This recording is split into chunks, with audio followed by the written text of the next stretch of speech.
ಶತ್ರು ದೇಶದವರು ಬಾಂಬ್ ಹಾಕೋದಾಗ್ಲಿ ಏನು ಹಾಕೋದಾಗ್ಲಿ ಬೇಡ. ಈ ಪ್ಲಾಸ್ಟಿಕ್ ನಾವು ಕಂಟಿನ್ಯೂಸ್ ಉಪಯೋಗಿಸ್ಕೊಂಡ್ರೆ ಸಾಕು.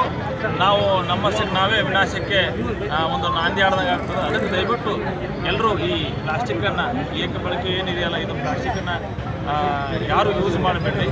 ಆಮೇಲೆ ಅದನ್ನು ರೀಯೂಸೇಬಲ್ ಇದ್ದದನ್ನು ಯೂಸ್ ಮಾಡಬೇಕು. ಮತ್ತು ಸಂಪೂರ್ಣವಾಗಿ ನಿಷೇಧ ಆದರೆ ನಾವು ಒಳ್ಳೆಯ ಒಂದು ಆರೋಗ್ಯ ಕೊಡ್ಬೋದು. ಇಲ್ಲ ಅಂತಂದರೆ ನಮ್ಮ ಮುಂದೆ ನಮ್ಮ ಪೀಳಿಗೆ, ನಮ್ಮ ಮುಂದೆ ನಮ್ಮ ಮಕ್ಕಳಾಯ್ತು, ಆಮೇಲೆ ಅವ್ರ ಮೊಮ್ಮಕ್ಕಳಾಯ್ತು, ಅವ್ರಿಗೆಲ್ಲ ಒಂದು ಆರೋಗ್ಯನೇ ಇಲ್ಲ. ಅವ್ರಿಗೆ ಎಲ್ಲನೂ ಒಂದು ಅಂಗವೈಕಲ್ಯ ಆಗಿದ್ದು, ಆಮೇಲೆ ಹೆಣ್ಮಕ್ಳಂತೂ ಪ್ರೆಗ್ನೆಂಟ್ ಆಗದೇ ಇರೋರು, ಪ್ರೆಗ್ನೆಂಟ್ ಆದರೂ ಒಂದೊಂಥರ ತೊಂದರೆ ಆಗೋದು, ಆಮೇಲೆ ಕ್ಯಾನ್ಸರ್ ಕಾರಕ, ಹೃದಯ ತೊಂದರೆ, ಕೆಟ್ಟದಾಗಿ ಇವೆಲ್ಲ ಒಂದು ನಾವು ಮಾರಕ ರೋಗಗಳನ್ನು ಹರಡೋದನ್ನು ನಾವು ತಡೆಯೋ ಸಲುವಾಗಿ, ಆಮೇಲೆ ಒಂದು ನಮ್ಮ ಗಂಗಾವತಿಯ ನೈರ್ಮಲ್ಯ, ಆಮೇಲೆ 2016ರಾಗ ಸರ್ಕಾರದ ನೋಟಿಫಿಕೇಷನ್ ಆದರೂ ಬ್ಯಾನ್ ಅಂತ ಆದರೂ ಅದು ಇಫೆಕ್ಟಿವ್ ಆಗಿ ಜಾರಿ ಆಗದೇ ಇರೋದರಿಂದ ಒಂದು ನಾವು ಕಾನೂನು ಸೇವಾ ಪ್ರಾಧಿಕಾರದಿಂದ ಮತ್ತು ನಮ್ಮ ಗಂಗಾವತಿಯ ಸಮಸ್ತ ನಾಗರಿಕರು ಹಾಗೂ ಎಲ್ಲ ಏನು ನಗರಸಭೆ ಆಗಲಿ, ಪೊಲೀಸ್ ಇಲಾಖೆ ಆಗಲಿ, ಎಲ್ಲ ಏನು ಸಂಘ ಸಂಸ್ಥೆಗಳಿದ್ರಿ ಎಲ್ಲರೂ ಬಂದು ನಮ್ಮ ಒಂದು ಈ ರ್ಯಾಲಿಗೆ ಒಂದು ಪ್ರೋತ್ಸಾಹ ಕೊಟ್ಟದಕ್ಕೆ ಮತ್ತು ಇದನ್ನು ನಾವು CBS ವೃತ್ತದವರೆಗೆ ಹೋಗಿ ಎಲ್ಲ ಒಂದು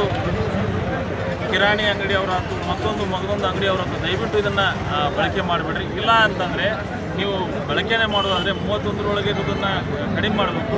ಇಲ್ಲ ಕಂಟಿನ್ಯೂಸ್ ಆಗಿ ನೀವು ಬಳಕೆ ಮಾಡಿದರೆ ನಾವು ದಂಡ ಹಾಕ್ತೀವಿ. ಮತ್ತು ಪರಿಸರ ರಕ್ಷಣೆ ಕಾಯ್ದೆ, ವಾಯು ಮಾಲಿನ್ಯ ಕಾಯ್ದೆ ಕೆಳಗಡೆ FIR ದಾಖಲು ಮಾಡಲಾಗುವುದು. ಸೊ ಇವೆಲ್ಲ ಕಠಿಣ ನಿಯಮಗಳನ್ನು ಜಾರಿ ಆಗೋದಕ್ಕಿಂತ ಮೊದಲು ಎಲ್ಲ ನಾಗರಿಕ ಬಾಂಧವರು, ಆಮೇಲೆ ವ್ಯಾಪಾರಸ್ಥ ಬಾಂಧವರು ಹಾಗೂ ಅವನ್ನೇನು ಬೇರೆ ಕಡೆಯಿಂದ ತಂದು ಇಲ್ಲೆಲ್ಲ ಸೇಲ್ ಮಾಡ್ತೀರಿ, ಅದು ದಯವಿಟ್ಟು ಅಲ್ಟರ್ನೇಟಿವ್ ಗೋ ಫಾರ್ ಪೇಪರ್ ಹೋಗಿ.